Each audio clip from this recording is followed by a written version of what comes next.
प्रभात रे आमनकर पाए ईश्वर वाक्य को घेनी आसवा प्रतिदिन प्रयास करू अच्छी एवं तो सुंदर भाव में नुआ नुआ लोक मान आम आज अल्प समय माने ईश्वर वाक्य को चिंता करुवा आम निरंतर जो प्रार्थना करी आसुअछु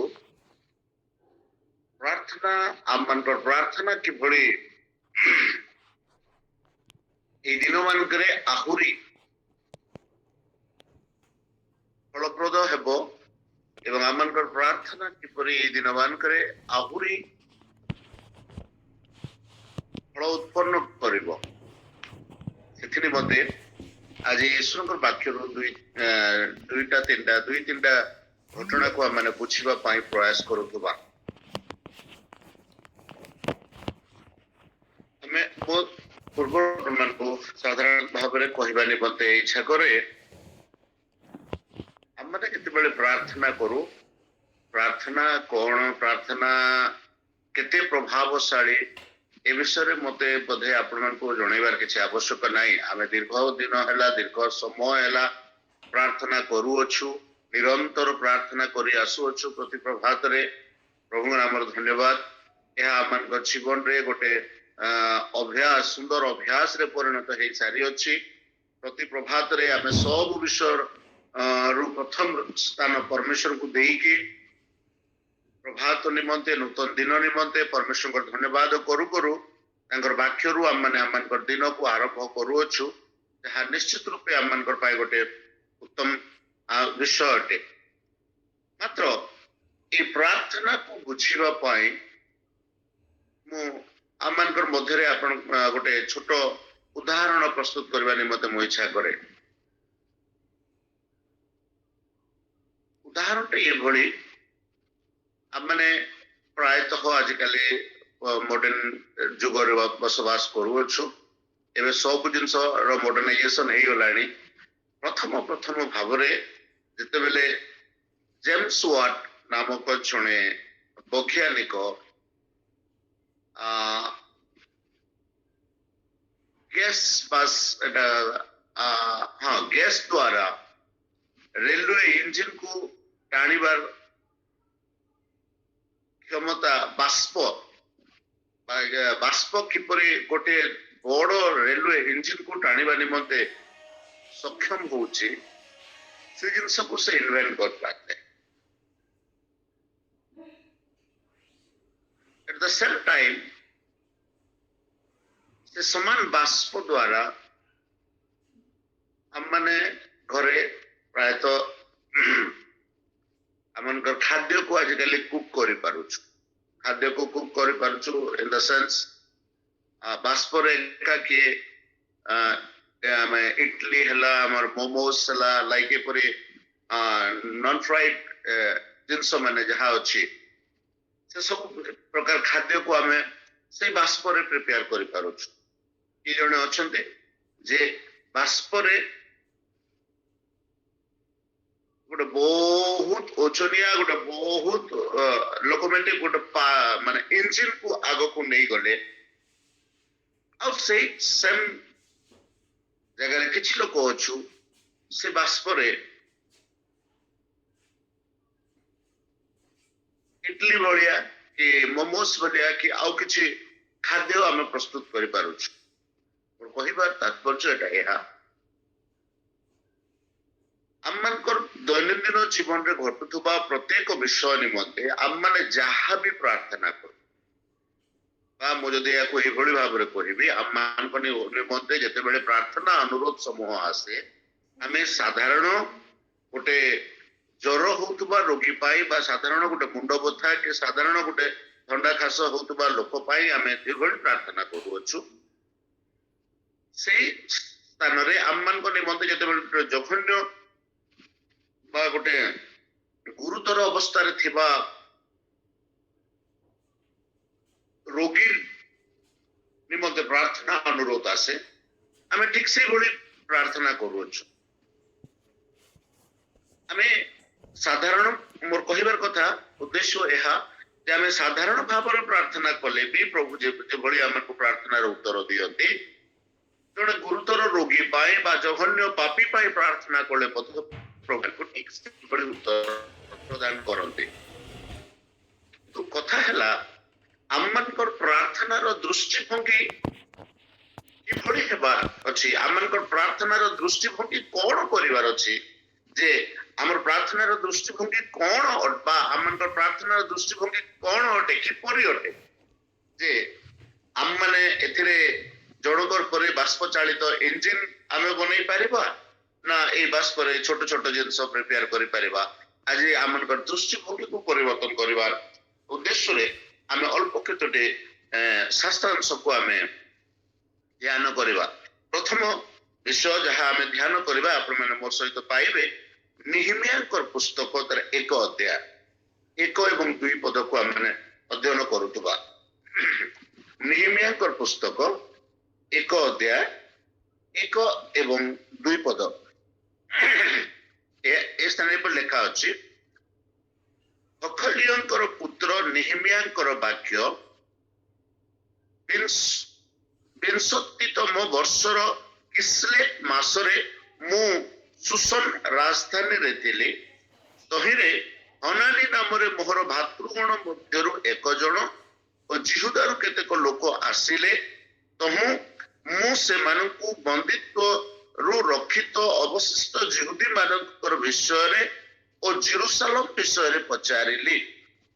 ସେତେବେଳେ ସେମାନେ ମତେ କହିଲେ, ବନ୍ଦିତ୍ୱରୁ ରକ୍ଷିତ ସେହି ପ୍ରଦେଶସ୍ଥ ଅବଶିଷ୍ଟ ଲୋକେ ମହା ଦୁଃଖ ଓ ଅପମାନରେ ଅଛନ୍ତି, ମଧ୍ୟ ଜେରୁସାଲେମର ପ୍ରାଚୀର ଭଗ୍ନ ହୋଇଅଛି ଓ ତହିଁର ଦ୍ୱାର ସବୁ ଅଗ୍ନିରେ ଦଗ୍ଧ ହୋଇଅଛି। ତ ମୁଁ ଏହି କଥା ଶୁଣନ୍ତେ ବସି ରୋଦନ କଲି ଓ କେତେକ ଦିନ ପର୍ଯ୍ୟନ୍ତ ବିଳାପ କଲି। ପୁଣି ମୁଁ ସ୍ୱର୍ଗସ୍ଥ ପରମେଶ୍ୱରଙ୍କ ଛାମୁରେ ଉପବାସ ଓ ପ୍ରାର୍ଥନା କରି କହିଲି। 4 ପଦ ଯାଏ ମାନେ ପଢିବା, ପରେ ଆମେ ଆଗକୁ ଦେଖିବା। ଏହି ସ୍ଥାନରେ ନିହିମିୟାଙ୍କର ବିଷୟରେ ଲେଖା ଯାଇଅଛି। ନିହିମିୟାଙ୍କର ଅଳ୍ପ ପରିଚୟ ମଧ୍ୟ ଏହି ସ୍ଥାନରେ ପ୍ରଦାନ କରାଯାଇଅଛି। ନିହିମିୟାଙ୍କର ବିଷୟରେ ଲେଖା ହେଇଛି, ସେ ହଖଲିୟଙ୍କର ପୁତ୍ର ଥିଲେ ଆଉ ସେ ସୁସନର ରାଜଧାନୀରେ ବାସ କରୁଥିଲେ। ହଖଲିୟଙ୍କର ପୁତ୍ର ଥିଲେ ଏବଂ ସେ ସୁସନର ରାଜଧାନୀରେ ବାସ କରୁଥିଲେ। ସୁସନର ରାଜଧାନୀରେ ତାଙ୍କର କାର୍ଯ୍ୟ କଣ ଥିଲା ଆମେ ସମସ୍ତେ ଜାଣୁ। ସେ ରାଜାଙ୍କର ପାନପାତ୍ର ବାହକ ଥିଲେ ବା ସେ ରାଜା ବର୍ତ୍ତମାନ ସମୟରେ ଯଦି ଆମେ ପାନପାତ୍ର ବାହକ ବୋଲି କହିଲେ ଆମେ ଏହା ଯଦି ବୁଝୁଅଛୁ କି ସେ ରାଜାଙ୍କୁ ଖାଇବାଟା ସର୍ଭ କରୁଥିଲେ, ଗୋଟେ ୱେଟର ଭାବରେ ଥିଲେ ବୋଲେ ଏଟା ଆମେ ଭୁଲ ବୁଝୁଅଛୁ। ସେ ୱେଟର ଭଳିଆ ଖାଇବାଟା କେବଳ ସର୍ଭ କରୁନଥିଲେ। ଆଜି ତାରିଖରେ ଯଦି ଆମେ ବୁଝିବା ତାହେଲେ ସୁସନର ରାଜଧାନୀରେ ସେ ପ୍ୟାଲେସ ମଧ୍ୟରେ, ରାଜଗୃହ ମଧ୍ୟରେ, ରାଜପ୍ରସାଦ ମଧ୍ୟରେ ସେ ଜଣେ ଆଜି ତାରିଖରେ ଜଣେ କ୍ୟାବିନେଟ ମିନିଷ୍ଟର ପାହ୍ୟାର ଗୋଟେ ଅଫିସର ସେଠି ଥିଲେ ବୋଲି କହିଲେ ବା ଗୋଟେ ମନ୍ତ୍ରୀ କ୍ୟାବିନେଟ ମନ୍ତ୍ରୀ ପାହ୍ୟାର ସେ ଥିଲେ ବୋଲି କହିଲେ କିଛି ଅତ୍ୟୁକ୍ତି ହେବ ନାହିଁ।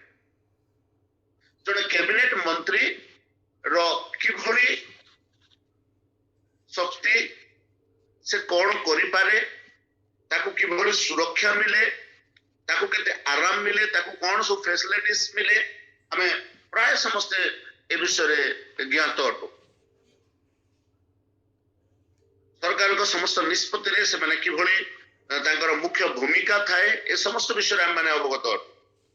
ତ ମୋର ଆଜି ଆପଣମାନଙ୍କୁ କହିବାର କଥା ହେଲା, ନିହିମିୟା ଏଭଳି ଏକ ପଦବୀରେ ଭୂଷିତ ଥାଇ ମଧ୍ୟ ସୁସନର ରାଜଧାନୀରେ ସେ ରାଜାଙ୍କର ପାଖରେ ଥାଇକରି ରାଜକୀୟ ସମସ୍ତ ବିଷୟରେ ରାଜାଙ୍କର ସୁରକ୍ଷା କେବଳ ରାଜାଙ୍କ ନିମନ୍ତେ ନୁହେଁ, ସେ ସୁରକ୍ଷା ମଧ୍ୟରେ ଅଛନ୍ତି, ସେ ମାନେ ଆରାମରେ ଅଛନ୍ତି, ରାଜପ୍ରସାଦରେ ଅଛନ୍ତି, ତାଙ୍କର କୌଣସି ପ୍ରକାର ସମସ୍ୟା ନାହିଁ। ଏଇଭଳି ସମୟରେ କିଛି ଲୋକ ତାଙ୍କୁ ଭେଟିବା ପାଇଁ ଆସୁଛନ୍ତି ଆଉ ସେଇ ସମୟରେ ସେ ଅବଶିଷ୍ଟ ବନ୍ଦିତ୍ୱରୁ ରକ୍ଷିତ ଅବଶିଷ୍ଟ ଜିହୁଦୀ ମାନଙ୍କର ସମ୍ବନ୍ଧରେ ଯୋଉମାନଙ୍କୁ ବନ୍ଦୀ କରି ନିଆଯାଇନି, ଫେଜ ବାଇ ଫେଜ ଯୋଉ ବନ୍ଦୀ କରି ନିଆଯାଇଛି, ସେ ବନ୍ଦିତ୍ୱରୁ ଯୋଉମାନେ ରହିଯାଇ ଅଛନ୍ତି ସେମାନଙ୍କ ସମ୍ବନ୍ଧରେ ସେ ଜାଣିବା ପାଇଁ ଇଚ୍ଛା ପ୍ରକାଶ କଲେ। ଆଉ ସେମାନଙ୍କର ବିଷୟରେ ଯେତେବେଳେ ସେ ଶୁଣିଲେ ଯେ ସେମାନଙ୍କର ଅବସ୍ଥା ଠିକ ନାହିଁ, ସେମାନେ ଅପମାନ ମଧ୍ୟରେ ଅଛନ୍ତି, ସେମାନେ ମହା ଦୁଃଖ ମଧ୍ୟରେ ଅଛନ୍ତି ଏବଂ ଜେରୁସାଲେମର ପ୍ରାଚୀର ମଧ୍ୟ ଭଗ୍ନ ହୋଇଅଛି ଏବଂ ଦ୍ୱାର ସବୁ ଅଗ୍ନିରେ ଦଗ୍ଧ କରି ଦିଆଯାଇଅଛି। ଏହି ସମସ୍ତ ବିଷୟ ଶୁଣିଲା ପରେ ସେ ରୋଦନ କଲେ ଆଉ ଲେଖାଯାଏ 4 ପଦରେ ଓ କେତେକ ଦିନ ପର୍ଯ୍ୟନ୍ତ ବିଳାପ କଲେ, ପୁଣି ସ୍ୱର୍ଗସ୍ଥ ପରମେଶ୍ୱରଙ୍କ ଛାମୁରେ ଉପବାସ ଓ ପ୍ରାର୍ଥନା କଲେ। କେତେକ ଦିନ ପର୍ଯ୍ୟନ୍ତ ବୋଲି ଲେଖା ହେଇଛି। ଏଠି କେତେ ଦିନ ପର୍ଯ୍ୟନ୍ତ ଉପବାସ କଲେ, କେତେ ଦିନ ପର୍ଯ୍ୟନ୍ତ ପ୍ରାର୍ଥନା କଲେ ସେ ସମ୍ବନ୍ଧରେ କିଛି ଲେଖା ହୁଏନି। 4 ପଦରେ ଲେଖା ହେଇଛି କେତେକ ଦିନ ପର୍ଯ୍ୟନ୍ତ ଉପବାସ କଲେ। କଣ ପାଇଁ ଉପବାସ କଲେ? ଜେରୁସାଲେମରେ ରକ୍ଷିତ ଅବଶିଷ୍ଟ ଯିହୁଦୀ ମାନଙ୍କର ପାଇଁ, ତାଙ୍କର ପ୍ରାର୍ଥନା ଜେରୁସାଲେମର ଭଗ୍ନ ପ୍ରାଚୀର ପାଇଁ, ଯୋଉ ଦ୍ୱାର ସବୁ ଅଗ୍ନିରେ ଦଗ୍ଧ କରି ଦିଆଯାଇଛି ତହି ପାଇଁ ସେ ପ୍ରାର୍ଥନା କରୁଛନ୍ତି ଏବଂ ମହା ଦୁଃଖରେ ଥିବା ଯିହୁଦୀ ଲୋକମାନଙ୍କ ନିମନ୍ତେ। ଏ ବି ଜଣେ ଯିହୁଦୀ ଲୋକ, ମାତ୍ର ଏ ଜେରୁସାଲେମରେ ନାହାନ୍ତି। ଏ ଜଣେ ଯିହୁଦୀ ଲୋକ ବିଦେଶରେ ଅଛନ୍ତି। ଏହାକୁ NRI ବୋଲି କୁହାଯାଇ ପାରିବ। ଆଜିକାଲି ସେ ବିଦେଶରେ କାର୍ଯ୍ୟ କରିବା ଏ ବି ବନ୍ଦିତ୍ୱ ଅବସ୍ଥାରେ ଯାଇ ଅଛନ୍ତି, ମାତ୍ର ଏ ବି ସୁଷମର ରାଜଧାନୀରେ ଅଛନ୍ତି। କିନ୍ତୁ ଏ କମ୍ଫର୍ଟରେ ଅଛନ୍ତି, ଆରାମରେ ଅଛନ୍ତି। ତାଙ୍କର ଭାଗରେ ଗୋଟେ ବହୁତ ସୁନ୍ଦର ଡ୍ୟୁଟି ପଡିଛି। ତାଙ୍କର କୌଣସି ବିଷୟର ଅଭାବ ନାହିଁ, କୌଣସି ବିଷୟର ଅସୁବିଧା ନାହିଁ, କୌଣସି ସମସ୍ୟା ନାହିଁ। କୌଣସି କଥା ଯଦି ରାଜାକୁ ପାସ୍ କରିବାର ଅଛି ସେ ଆରାମରେ ପାସ୍ କରିପାରିବେ, ବିକଜ ସେ ରାଜାଙ୍କର ଅତି ନିକଟରେ ଅଛନ୍ତି। କିନ୍ତୁ ତଥାପି ମଧ୍ୟ ଯେତେବେଳେ ସେ ଜେରୁସାଲେମ ସମ୍ବନ୍ଧୀୟ ବିଷୟ ଜାଣିଲେ, ଯେହେତୁ ଲୋକମାନଙ୍କର ଦୁଃଖ ସମ୍ବନ୍ଧୀୟ ବିଷୟ ଜାଣିଲେ, ସେ ନୀରବ ରହିଲେ ନାହିଁ। ଯାଇକରି ଡାଇରେକ୍ଟ ସେ ରାଜାକୁ କହିଲେ ନାହିଁ, ମାତ୍ର ତାର ପରିବର୍ତ୍ତେ ସେ ପରମେଶ୍ୱରଙ୍କ ନିକଟକୁ ଆସିଲେ ଏବଂ ପରମେଶ୍ୱରଙ୍କ ନିକଟରେ ପ୍ରାର୍ଥନା କଲେ। ଆଉ ପରମେଶ୍ୱରଙ୍କ ନିକଟରେ ଏଇଠି ଆମେ ପଢିଲୁ କେତେକ ଦିନ ପର୍ଯ୍ୟନ୍ତ ପ୍ରାର୍ଥନା କଲେ ବୋଲି ଲେଖା ହେଇଛି। এই କେତେକ ଦିନ ବୋଲି କହିବାଟା ଯଦି ଆମେ ବାଇବଲର ସେ ସମ୍ବନ୍ଧରେ କିଛି ଲେଖା ହିଁ ନାହିଁ, ମାତ୍ର ତତ୍ ସମ୍ବନ୍ଧୀୟ ଯଦି ଆମେ କିଛି ପୁସ୍ତକ ବା କିଛି ଇତିହାସକୁ ୟାର ବ୍ୟାକଗ୍ରାଉଣ୍ଡକୁ ଆମେ ଅଧ୍ୟୟନ କରୁଅଛୁ, ତାହେଲେ ଜଣାଯାଏ ନେହେମିୟା କମ ସେ କମ 100ରୁ 150 ଦିନ ପର୍ଯ୍ୟନ୍ତ ଏଥିପାଇଁ ନିରନ୍ତର ପ୍ରାର୍ଥନା କରିଅଛି। କମ ସେ କମ 100ରୁ 150 ଦିନ ପର୍ଯ୍ୟନ୍ତ ଯୋଉ ଦିନଠୁ ସେ ଶୁଣିଲେ ଜେରୁସାଲେମ ବାସୀଙ୍କର ଅବସ୍ଥା ସମ୍ବନ୍ଧରେ, ଯୋଉ ଦିନଠାରୁ ସେ ଶୁଣିଲେ ଜେରୁସାଲେମର ପ୍ରାଚୀର ସମ୍ବନ୍ଧରେ, ସେ ନିରନ୍ତର ଏ ସମ୍ବନ୍ଧରେ ପ୍ରଭୁଙ୍କ ନିକଟରେ ସେ ବିନତି କରିଅଛନ୍ତି, ପ୍ରଭୁଙ୍କ ନିକଟରେ ସେ ନିବେଦନ କରିଅଛନ୍ତି, ପ୍ରଭୁଙ୍କ ନିକଟରେ ସେ ପ୍ରାର୍ଥନା କରିଅଛନ୍ତି। ତାର ଉତ୍ତର ସ୍ୱରୂପେ କଣ ହେଇଛି ବୋଲି କହିବା ବେଳେ ଯଦି ଆମେ 2 ଅଧ୍ୟାୟକୁ ଯିବା, ଆମେ ଜାଣିପାରିବା ଯେ ତାର ପ୍ରତ୍ୟୁତ୍ତର କଣ ସେ ପାଇଅଛନ୍ତି। ଆଜି एक्चुअली ମୋର କହିବାର ବିଷୟ ହେଲା ଆମ୍ଭମାନଙ୍କର ପ୍ରାର୍ଥନା ଜଗତକୁ ପରିବର୍ତ୍ତନ କରିପାରେ। ଆମ୍ଭମାନଙ୍କର ପ୍ରାର୍ଥନା ଆଶ୍ଚର୍ଯ୍ୟ କାର୍ଯ୍ୟ ସବୁ ସାଧନ କରିପାରେ। ଆମ୍ଭମାନଙ୍କର ପ୍ରାର୍ଥନା ଈଶ୍ୱରଙ୍କ ନିମନ୍ତେ ଈଶ୍ୱରଙ୍କ ଠାରୁ ମହତ କାର୍ଯ୍ୟ ସାଧନ କରିପାରେ। এই স্থাନରେ ଆମେ ଦେଖୁଛୁ ନେହେମିୟାଙ୍କ ଜୀବନ ବିଷୟରେ, ଯେ ନେହେମିୟା ସେ ବ୍ୟକ୍ତି ଅଛନ୍ତି ଯେ ଦୀର୍ଘ ଦିନ ଧରି ଯେତେବେଳେ ପ୍ରଭୁଙ୍କ ଚରଣ ତଳେ ପ୍ରାର୍ଥନା କରୁଅଛନ୍ତି, 2 ପଦରେ 2 ଅଧ୍ୟାୟରେ ତାର ଉତ୍ତର ଆମେ ପ୍ରାପ୍ତ ହେଉଅଛୁ। ପ୍ରଭୁ ରାଜାଙ୍କର ହୃଦୟକୁ ଉନ୍ମୁକ୍ତ କରୁଅଛନ୍ତି। ରାଜା ନେହେମିୟାଙ୍କୁ ରାଜା ନେହେମିୟାଙ୍କ ପ୍ରତି ମନୋଯୋଗୀ ହେଉଛନ୍ତି, ନେହେମିୟାଙ୍କ ସହିତ କଥୋପକଥନ କରୁଛନ୍ତି। ନେହେମିୟା ଗୋଟେ ଟାର୍ଗେଟ ବନାଉଛନ୍ତି। ନେହେମିୟା ଗୋଟେ ଜେରୁସାଲେମର ପ୍ରାଚୀରକୁ ନିର୍ମାଣ କରିବା ପାଇଁ ଅବଶିଷ୍ଟ ଥିବା ଦୁଃଖୀ ଯିହୁଦୀ ମାନଙ୍କର ଶୃଙ୍ଖଳିବା ନିମନ୍ତେ ସେ ଏକ ଯୋଜନା ନିର୍ମାଣ କରୁଅଛନ୍ତି। ଆଉ ଯେତେବେଳେ ଜେରୁସାଲେମର ପ୍ରାଚୀର ନିର୍ମାଣ ହେଇଯିବ, ଅଟୋମେଟିକ ସବୁ ଜିନିଷ ଠିକ ହେଇଯିବ। ସେ ସ୍ଥାନରେ ଉପାସନା ହେବ, ସେ ସ୍ଥାନରେ ତାଙ୍କର ପରମେଶ୍ୱରଙ୍କର ସ୍ତୁତି ହେବ। ଆପଣମାନେ ଜାଣିଛନ୍ତି ନେହେମିୟା ଯେତେବେଳେ କେବଳ ସେ ପ୍ରାଚୀର ନିର୍ମାଣ କରିନାହାନ୍ତି, ପ୍ରାଚୀର ନିର୍ମାଣ କରିବା ସଙ୍ଗେ ସଙ୍ଗେ ଯିହୁଦୀ ମାନଙ୍କର ମଧ୍ୟରେ ଗୋଟେ ଜୀର୍ଣ୍ଣ ସଂସ୍କାର ଆଣିଲେ। ଆଉ ଜୀର୍ଣ୍ଣ ସଂସ୍କାର କଣ? ସେମାନେ ତାଙ୍କର ପରମେଶ୍ୱରଙ୍କର ଉପାସନା କରିବାରେ ତ୍ରୁଟି କରୁଥିଲେ। ଆମର ପରମେଶ୍ୱରଙ୍କର ତ ଲୋକମାନଙ୍କୁ ତ ବନ୍ଦୀ କରି ନିଆଯାଇଛି, ଯାଜକ ମାନଙ୍କୁ ତ ବନ୍ଦୀ କରି ନିଆଯାଇଛି। ଆମେ ଆଉ ପରମେଶ୍ୱରଙ୍କର ଉପାସନା କିଭଳି କରିବୁ, ସେଇଭଳି ଅବସ୍ଥାରେ ସେମାନଙ୍କର ଜୀବନ ଥିଲା ବେଳକୁ ନେହେମିୟାଙ୍କର ପ୍ରାର୍ଥନା ଗୋଟେ ରେଷ୍ଟୋରେସନ ହେଲା। ସେମାନଙ୍କର କେବଳ ପ୍ରାଚୀର ନିର୍ମିତ ହେଇନାହିଁ, ଯିହୁଦୀ ମାନଙ୍କର ମଧ୍ୟରେ ଗୋଟେ ରିଭାଇଭାଲ ମଧ୍ୟ କ୍ରିଏଟ ହେଲା। ସେମାନେ ପରମେଶ୍ୱରଙ୍କ ନିକଟକୁ ଫେରିଲେ, ଯାଜକ ମାନେ ପରମେଶ୍ୱରଙ୍କ ଉପାସନା ରୀତି ମତେ ବିଧି ମତେ କରିବାର ଆରମ୍ଭ କଲେ, ଲୋକମାନଙ୍କୁ ଈଶ୍ୱରଙ୍କର ବ୍ୟବସ୍ଥାକୁ ବିଧି ମତେ ଶିଖେଇବାର ପୁନଃ ଆରମ୍ଭ କଲେ, କାର୍ଯ୍ୟ ଆରମ୍ଭ କଲେ। ନେହେମିଆ ୱିଥାଉଟ୍ ସାଲାରୀରେ ସେ କାମ କରିବା ପାଇଁ ଆରମ୍ଭ କଲେ, ମଧ୍ୟ ସେଇଠାରୁ ସେ ଯାଜକ ମାନଙ୍କ ନିମନ୍ତେ କିଛି ପାଉଣାର ବ୍ୟବସ୍ଥା କଲେ। ମୋର ପ୍ରିୟ ପ୍ରଭୁଙ୍କ ଲୋକମାନେ, ଜଣେ ଲୋକ ଯେତେବେଳେ ପ୍ରାର୍ଥନା କରେ ପ୍ରଭୁ ତହିଁ ନିମନ୍ତେ ମାର୍ଗ ଉନ୍ମୁକ୍ତ କରନ୍ତି। ଆମମାନେ ଯେତେବେଳେ ନିରନ୍ତର ଆମମାନଙ୍କର ପ୍ରାର୍ଥନାରେ ବୃଦ୍ଧି ପାଉ, ପ୍ରଭୁ ଆମ୍ଭମାନଙ୍କର ପାଇଁ କାର୍ଯ୍ୟ ସାଧନ କରନ୍ତି, କାରଣ ଆମ୍ଭମାନଙ୍କର ଈଶ୍ୱର କାର୍ଯ୍ୟ ସାଧକ ପ୍ରଭୁ ଅଟନ୍ତି। ତାଙ୍କ ନିକଟରେ ପ୍ରାର୍ଥନାକାରୀ ପ୍ରତ୍ୟେକ ପ୍ରାର୍ଥନାକାରୀଙ୍କର ଅତି ନିକଟରେ ପାଇଯିବାର ପ୍ରଭୁ ସେ ଅଟନ୍ତି। ତେଣୁକରି ମୋର ପ୍ରିୟ ପ୍ରଭୁଙ୍କ ଲୋକମାନେ, ଆମେ ଏଇ ସ୍ଥାନରେ ଦେଖୁଛୁ ନେହେମିଆ ତାଙ୍କର ପାର୍ଟିକୁଲାରଲି ଗୋଟେ ଜିନିଷକୁ ଗୋଟେ ଗୋଲକୁ ସେଟ୍ କରି ଯେତେବେଳେ ସେ ପ୍ରାର୍ଥନା କଲେ, ସେ ପ୍ରାର୍ଥନା ପାଇଁ ଅବଶିଷ୍ଟ କାର୍ଯ୍ୟ ପ୍ରଭୁ କଲେ। ରାଜାର ହୃଦୟକୁ ପ୍ରସ୍ତୁତ କଲେ, ରାଜା ଠାରୁ ଅନୁମତି ଦେଲେ, ରାଜା ଅନୁମତି ଦେଲେ। ମାତ୍ର ଦେଖନ୍ତୁ 2 ନମ୍ବର କଥା, ସମସ୍ତ କାର୍ଯ୍ୟ ନେହେମିଆ କଲେ। ପ୍ରଭୁ ଆମକୁ ପ୍ରାର୍ଥନାର ଉତ୍ତର ଦେବେ, ମାତ୍ର କାର୍ଯ୍ୟ ଆମମାନଙ୍କୁ କରିବାକୁ ଅଛି। ଅନେକ ସମୟରେ ଆମେ ପ୍ରାର୍ଥନା କରି କରି ନୀରବ ହେଇଯାଉ। ପ୍ରାର୍ଥନା କରି କରି ନୀରବ ହେଲେ ହେବ ନାହିଁ। ଆମେ ପ୍ରାର୍ଥନା ମଧ୍ୟ କରିବାର ଅଛି ଏବଂ କାର୍ଯ୍ୟ ମଧ୍ୟ କରିବାର ଅଛି। ସେଇଭଳି ମୁଁ ଯଦି ଆପଣମାନଙ୍କୁ ଆଉ ଗୋଟେ ନୂତନ ନିୟମକୁ ଆଣିବେ, ଯଦି ଆମେ ପ୍ରେରିତ ପୁସ୍ତକ 13 ଅଧ୍ୟାୟକୁ ଆସିବା, ସେଇ ସ୍ଥାନରେ ଗୋଟେ ମଣ୍ଡଳୀ ଅଛି। ସେ ମଣ୍ଡଳୀ ନିରନ୍ତର ସେମାନେ ପ୍ରାର୍ଥନା କରୁଅଛନ୍ତି, ସେମାନେ ଉପବାସ କରୁଅଛନ୍ତି। ସେ ମଣ୍ଡଳୀରେ ଭିନ୍ନ ଭିନ୍ନ ପ୍ରକାର ଲୋକ ଅଛନ୍ତି। ଆନ୍ତିଓଖ୍ୟା ଭଳି ଏକ ମଣ୍ଡଳୀ ଅଛି। ଆନ୍ତିଓଖ୍ୟା ମଣ୍ଡଳୀ ସମ୍ବନ୍ଧରେ ପ୍ରେରିତ 13 ଅଧ୍ୟାୟରେ ଲେଖାଯାଏ ଯେ ସେ ମଣ୍ଡଳୀରେ ବର୍ଣ୍ଣବା ଅଛନ୍ତି, ସେ ମଣ୍ଡଳୀରେ ପାଉଲ ଅଛନ୍ତି। ପାଉଲ କିଏ ଯାଏ ଲୋକ ଜାଣି ନାହାନ୍ତି। ପାଉଲ ପ୍ରଭୁଙ୍କର ଦର୍ଶନ ପାଇ ଅଛନ୍ତି। ପାଉଲ ତାଙ୍କର କାର୍ଯ୍ୟ କିଛି ଆରମ୍ଭ କରିନାହାନ୍ତି। ମାତ୍ର ଆନ୍ତିଓଖ୍ୟା ମଣ୍ଡଳୀର ନିରନ୍ତର ପ୍ରାର୍ଥନା ଗୋଟେ ମହତ ଜିନିଷକୁ କ୍ରିଏଟ କରିଛି। ମୁଁ ପ୍ରଥମେ କହିଲି ଯେ ଗୋଟେ ଭିଜନ କ୍ରିଏଟ ହେଇଛି। 2 ନମ୍ବର ବିଷୟ ଦେଖିବା, ଯଦି ପ୍ରେରିତ ପୁସ୍ତକ 13 ଅଧ୍ୟାୟ, ମୁଁ ଟିକେ ଶୀଘ୍ର ଯିବି।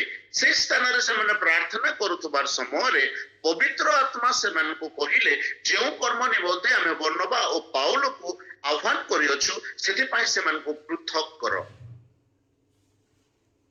ପ୍ରାର୍ଥନା କରିବାର ବେଳକୁ ପ୍ରଭୁ ଏମାନଙ୍କୁ କହିଲେ ବର୍ଣ୍ଣବା ଏବଂ ପାଉଲଙ୍କୁ ପୃଥକ କର।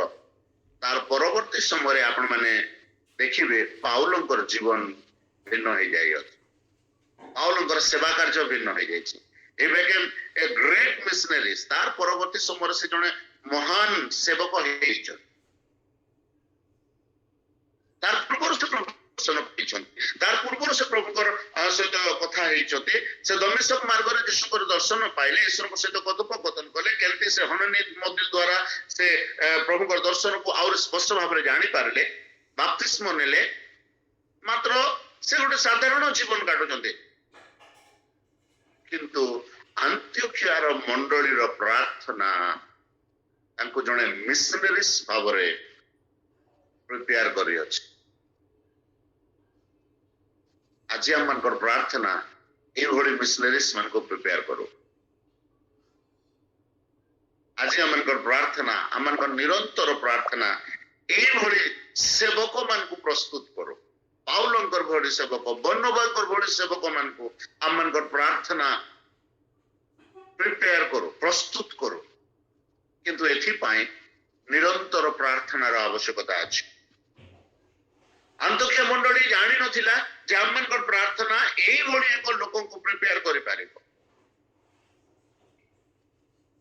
ନେହେମିଆ ଜାଣିନଥିଲେ ଯେ ମୁଁ ପ୍ରାର୍ଥନା କଲେ ରାଜାର ହୃଦୟରେ ପ୍ରଭୁ ଅନୁମତି ଦେବେ, ଯେ ସମସ୍ତ କାର୍ଯ୍ୟ ସାଧନ କରିବା ପାଇଁ ସେ ମତେ ଆଜ୍ଞା ଦେବେ।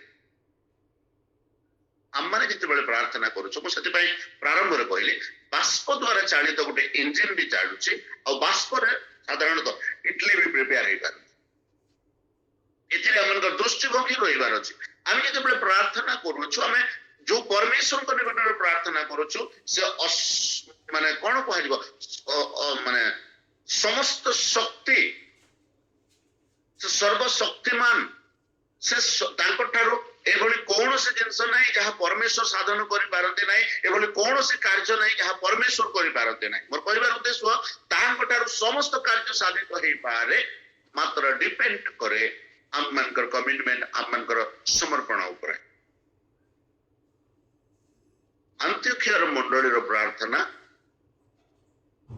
पाउलंकर भली गोटे विजनरी मिशनरीज को, पाउलंकर भली गोटे समर्पण रखुवा गोटे सेवक को कृष्ण को निमंते, कृष्ण को राज्य निमंते प्रिपेयर करि पारे। आज आम मानकर प्रार्थना ये भली हेबा दरकार। मु आ गोटे स्थान रो आपन पीछे कहबा निमंते प्रयास करे। दानिएल कर पुस्तक जदि 9 अध्याय आपन माने पढिबे, दानिएल से स्थान रे प्रार्थना करू अछंती। दानिएल मध्य सेम जिंस ये माने समसामयिक ये भी बंदित्व रे थिबार समय व्यक्ति जने अटंती। दानिएल जने बहुत बड़ उच्च पदाधिकारी, परमेश्वर को समस्त अभिषेक को बहनकारी, हाईली पोजिशन रे कार्यकारी जने अधिकारी। मात्र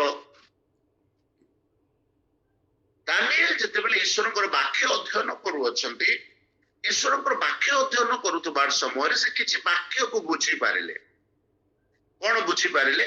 जदि आम माने पढ़िबा दानिएल पुस्तक तार 9 अध्याय 2 पद सेठी लिखा जाए जे से जिरेमिया भाववादी करो निकट में उपस्थित होइतिबार वाक्य को से जानले, से बुझी पारले। जिरेमिया को सदाप्रभु जो कथा कहितिले, जिरेमिया को सदाप्रभु कौन कहितिले जे इस्राएल लोक मान को जद्यपि 70 वर्ष पर्यंत बंदित्व को प्रेरण करा जाई अछि, 70 वर्ष पूर्ण हुअन्ते एमान को सेठारो बाहर करा जिवो। दानिएल जितेबेले ए विषय जानिले इस्राएल लोक मान निमंते से प्रार्थना करिवार आरंभ कले। And for your kind information, Daniel कर प्रार्थना 70 वर्षर परे नुहे, इस्राएल रो बंदित्व रो आउरे 3-4 वर्ष पूर्वरु से सेमान को निमंते निरंतर प्रार्थना करिवार आरंभ करिसते। जेतेबेले से वाक्य द्वारा सेमान उद्धार रो समय को से बुझी पारले, सेही समय ठारू से निरंतर इस्राएल लोक मान को निमंते प्रार्थना करू अछंते। आ प्रार्थना प्रतिफल कौन होइछि बोले कहले, जदि आपण माने यार ए प्रार्थना रो उत्तर जदि ठीक भाव रे आपण माने बुझिबा पई चाहिबे ताहेले एजरा पुस्तक को आपण माने अध्ययन करिवे। एजरा पुस्तक 1 अध्याय 1 पद को जदि आपण माने पढ़िबे 1-2 पद रे, ताहेले आपण माने बुझी पारिबे जे एक्साइल रो बाहरिबार पाई प्रभु, एक्साइल रो छोड़ेबा पाई प्रभु तांकर लोक मान को बंदित्व रो रक्षा करिबा पाई, बंदित्व रो आपणा पुनर्बार जेरूशलेम को सेमन को फेरे आनिबा पाई गोटे राजा को प्रस्तुत करू अछंती। गोटे विजातीय राजा, गोटे विदेशीय राजा को प्रभु प्रस्तुत करू अछंती। Praise the Lord. हमन कर प्रार्थना कौन करि पारे? दानिएल कर प्रार्थना गोटे राजा रो हृदय को परिवर्तन करू अछि। दानिएल कर प्रार्थना गोटे राजा रो हृदय को प्रिपेयर करू अछि। कार पाए? प्रभु कर पाए। सेति पाए से कहू अछंती, से राजा एठी लिखा जाए पारस्यर राजा कोरस एहा कहंती। कोरस राजा से अपना बल रे गोटे विजय लाभ करिसंते। से अपना बल रे तांकर सर्वश्रेष्ठ हाई लेवल रे से अछंते। से भली गोटे हाई लेवल रे हाई पोजीशन रे थिला बेलको राजा मानकर साधारण भावना हुए, मु मोर सैन्य दल द्वारा, मोर बल द्वारा, मोर बाहु द्वारा मु ए स्थान को आसी अछि, एनु करी मु मोर ऊपर आ केही नाहंती बोली चिंता करंते।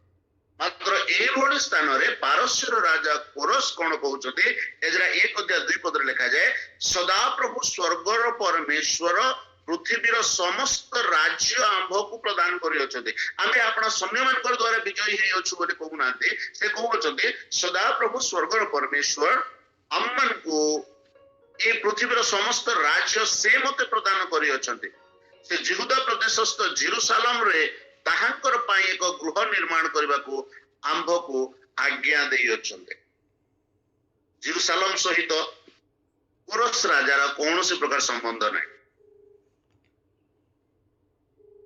मात्र से प्रभु को रिकॉग्नाइज करुछि प्रभु को लोक मान को रिकॉग्नाइज करुछि प्रभु को मंदिर जहाँ भग्न अवस्था रे अछि से मंदिर को निर्माण करबा निमंते जेरूशलेम रो लोक मान को कहूचे केवल मते प्रभु दर्शन दे मते कहउछंती ताहा नुहे एक निर्माण तो तुमको करिबार को अछि तमर परमेश्वर तमर ईश्वर गृह निर्माण करिबार को अछि तमर परमेश्वर को मंदिर निर्माण करिबार को अछि एनु करी तुमे कोन करो मु तुमर बंदित्व अवस्था को समाप्त करू अछि भाई तुमको जहा आवश्यक होउछि तुमे जेरूशलेम रो जहा नबुकदनेस्वर आनिथिले सब को फेराई दउछि ओरे एजरा को डाकुछंती एवं सब बर्तन सब जेरूशलेम रो अणा जाइबा समस्त विषय लिस्ट करी इस्राएल लोगों को से फेराई दउछंती इस्राएल लोगों को प्रत्यावर्तन करे दउछंती कोन करबा पई सेही स्थान रे सेमान को ईश्वरंकर मंदिर निर्माण करबा पई मोर प्रिय प्रभु को लोक माने आमनकर प्रार्थना महत महत कार्य साधन करि पारे आमनकर प्रार्थना राजार हृदय को प्रस्तुत करि पारे आमनकर प्रार्थना पाउलंकर भली जने समर्पित सेवक पाउल जदि न थांते आज आमनकर हाथ रे नूतन नियम न थांता बोली कहले किछि अत्युक्ति होबो ना 13-14 पत्र बाइबल मध्य लिखिबार असंख्य मंडली स्थापन करिबार आम्भमान निमंते आज प्रार्थना रे आम वृद्धि पाइबार सबुठारो बहुत बड़ प्रेरित पाउलंकर पुस्तक समूह बोली कहले किछि अत्युक्ति हेबो ना केवल गोटे साधारण प्रार्थनार प्रतिफल एटा आमनकर प्रार्थना एई भली कार्य साधन करे आमनकर प्रार्थना दानिएल कर प्रार्थना पारस्यर राजा कोरस को प्रिपेयर कला अंतकिया मंडली प्रार्थना पाउल को प्रस्तुत कला नेहेमिया प्रार्थना राजा हृदय को जेरूशलेम मंदिर प्राचीर निर्माण करने प्रिपेयर कला किंतु शेष समय आपको आउ गोटे पद पढ़े समाप्त करी लोकलिखित सुसमाचार तार 22 अध्याय 31 पद लोकलिखित सुसमाचार 22 अध्याय 31 पद रे गोटे जिनस लिखा अच्छी प्रभु जीशु शिष्य मान सहित इंटरेक्ट करुला बेलू से भीतर को गोटे कथा कहते आम टे अध्ययन करवा ये प्रकार लिखा अच्छी सिमोन सिमोन देख गहम को चालुणी चलैबा पर शैतान तुम्भ मान को चलैबा पाए अनुमति पाई अछि जदि सिमोन कर स्थान रे प्रार्थनाकारी जे आम्भे माने आम्मान कर नाम नेबा मु जदि कहबे आशीष गहम रे चलैबा शैतान तुम को गहम को जो चालुणी चला जाए से चलैबा पाए शैतान को अनुमति दिया जाई अछि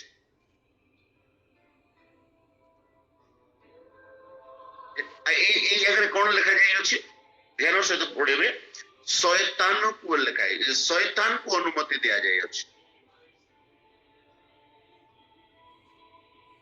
हमें साधारणतः जो माने प्रार्थना प्रिय लोक मैंने आपण माने समस्त जानते स्पिरिचुअल वारफेयर विषय आत्मिक युद्ध विषय आम आत्मिक युद्ध कहार विरुद्ध रे अटे आम जदि एफिसियस 6 अध्याय तार 10 पद तलकू जदि आम माने पढ़ुछु से स्थान लिखा जाए आम मानकर युद्ध मर्त्य विरुद्ध रे नुहे किंतु आधिपत्य विरुद्ध रे कर्तापण विरुद्ध रे पुणी अंधकार जगतपति मानकर विरुद्ध रे पुणी आकाश मंडल दुष्ट मानकर विरुद्ध रे अटे आकाश मंडल दुष्ट बेले they are the soldier of Satan they are not Satan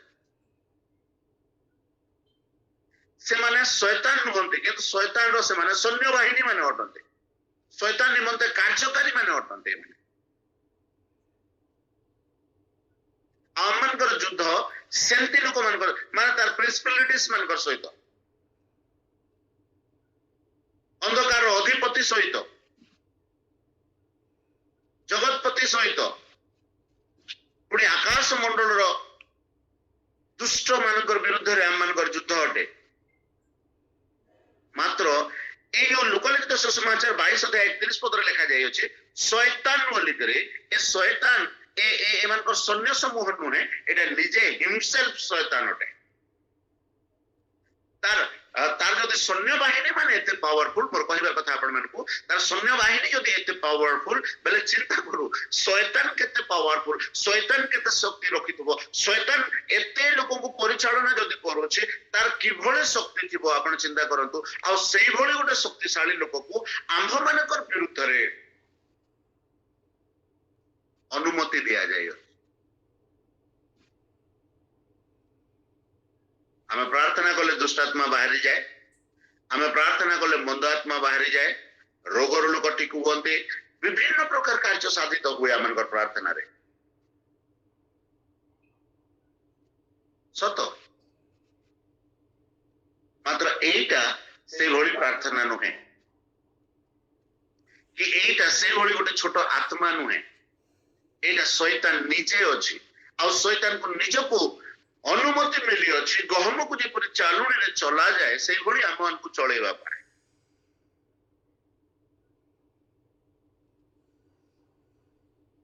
मात्र प्रभु नाम धन्यवाद दिए समय कम अछि तेणु मो समाप्त करबा निमंत जाउछि किंतु मात्र मो प्रभु नाम धन्यवाद दिए 31 पद रे लिखा जाए किंतु तुम्हर विश्वास जेपरि लोप न पाए एथिपाई मु तुमन को निमंते निवेदन कली प्रेज द लॉर्ड प्रभु का नाम धन्यवाद हो someone is there who is praying for us जिसु पितर को को अछंती पितर जते बेले युद्ध तुमर और शैतान रहबो मु तुमर सम्मुख को आसीबे मु तुमर पई प्रार्थना कली तुमर विश्वास पर उणा न पड़े तुम्हें जेपरि शैतान ठार पराजित न हो एथिपाई I will intercede for you मु तुमर पई मध्यस्थ करिबे मोर प्रिय प्रभु को लोक माने हम मन को प्रभु कर मध्यस्थतर प्रार्थना हम मन को रक्षा करि अछि एग्जैक्टली कहबा निमंते चाहे आम मन कर मध्यस्थ प्रार्थना एई भली अनेक लोक मान को रक्षा करू आम मन को प्रार्थना एई भली विजनरी मान को एई दिन मान करे प्राप्त हेबा निमंते आम को सहायता करू आम मान को प्रार्थना आमे जानु छु वर्तमान आम मान को देशर सुसमाचार परिस्थिति कि भली अछि एई भली समय आम मान को प्रार्थना नीति नियम निर्धारक मान को प्रति आम मान को शासनकर्ता मान को प्रति आम मान को पॉलिटिशियंस मान को प्रति आम मान को मंडली प्रति से मान को दृष्टिभंगी परिवर्तन करबा निमंते आम मान को प्रार्थना आवश्यक अटे जदि नेहेमिया को प्रार्थना दानिएल को प्रार्थना राजा मान हृदय को परिवर्तन करि पारे राजा को प्रिपेयर करि पारे आम मान को प्रार्थना मते ताहा करि पारेबो प्रभु आम को अनुग्रह करंतु पुणी आम मान को प्रार्थना द्वारा अंतरिक्ष मंडल प्रार्थना परि हो आम मान को प्रार्थना आउ थरे मु कहबारे मते चाहे निरंतर भाव रे आम मान को प्रार्थना पृथ्वी पाओ बाइबल रे गोटे पद लिखा जाए जे धार्मिक मान को निमंते हमर हितोपदेश 4 अध्याय रो हितोपदेश 4 अध्याय रो 18 पद रे लिखा जाए जे मात्र धार्मिक मान को पथ प्रभात रो आलुओ तुल्य जहाँ मध्याह्न पर्यंत आहुरी आहुरी तेजस्कर हुए आम मान को प्रार्थना आहुरी आहुरी तेजस्कर हो प्रभात रो आलुओ वर्तमान जदि आमे बाहर को जीवा देखिबा एते पारे आम को को जिंस ठीक भाव रे देखा जाई न पारे मात्र किछि समय पर किछि घंटा पर जेतेबेले मध्याह्न हेबो सूर्य उता पर कोनोस विषय रुचि जीव नाही ताहा सटीक भाव रे देखा जीव आम मान को जीवन ए भडी हो आम मान को प्रार्थना ए भडी वृद्धि पाऊ आम माने ए भडी प्रभु वृद्धि पाऊ आम मान को प्रार्थना ए भडी लोक मान को ए दिन मान करे गढी तलु प्रभु हम समस्त को आशीर्वाद करंतु धन्यवाद प्रभु का नाम प्रशंसा हो आमेन आमेन आमेन आमेन प्रेज द लॉर्ड। धन्यवाद हो। वर्तमान आसु आम प्रार्थना करवा शुणी वाक्य निमंते वक्ता निमंते आम प्रत्येक निमंते प्रार्थना करेंगे। आम मध्य अच्छा आम प्रिय सिस्टर संचिता सतमान से प्रार्थना कढ़े नौथे।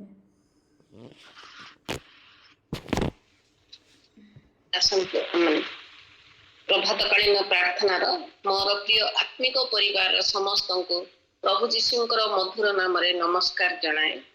आसंतु आम माने वाक्य एवं वाक्य परिवेषण करने भाई आम प्रार्थना करवा। धन्यवाद धन्यवाद धन्यवाद मंगलमय सदा प्रभु तुम पवित्र नाम धन्यवाद करे प्रभु ए सुंदर दिन पाई पुनर्बार प्रभु गोटे दिन प्रभात आरंभ प्रभात आम तुमरी चरण तले आसिया देल दिन कार्य आरंभ पूर्वर प्रभु तुमर रब शुणा आम प्रभु कर्ण को उन्मुक्त कल तुमको देखा प्रभु आम आत्मिक चक्षु को प्रभु तुम्हें खोलिल बोली पिता तुमको धन्यवाद दिए प्रभु।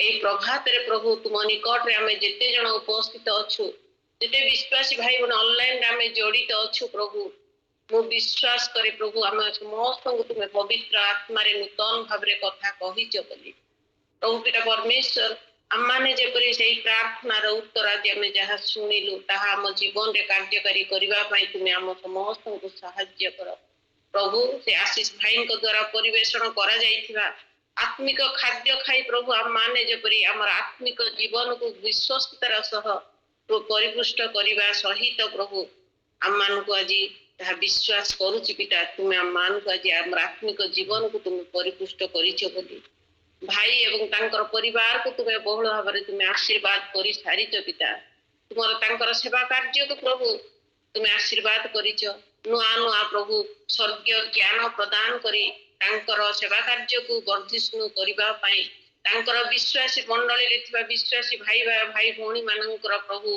भग्न आत्मा को प्रभु पुनर्निर्माण करबा पई से मान को प्रभु नुआ प्रकाशन दियो एवं तांको प्रभु पवित्र आत्मा रे तुमे सहाय्य करबा सहित आहुरी तांकर आत्मिक जीवन को मध्य तुमे सुरक्षा दियो शारीरिक भाव रे सुरक्षा दवा सहित एवं प्रभु तांकर सुस्थता दे प्रभु तांकर सेवा कार्य को आहुरी तुम्हें वर्धिष्णु कर एवं तांकर से तुम राज्य पाए विस्तार पाए प्रभु तांको तुम्हें आहुरी नुआ नुआ प्रकाशन दे व्यवहार कर बोली प्रार्थना करे।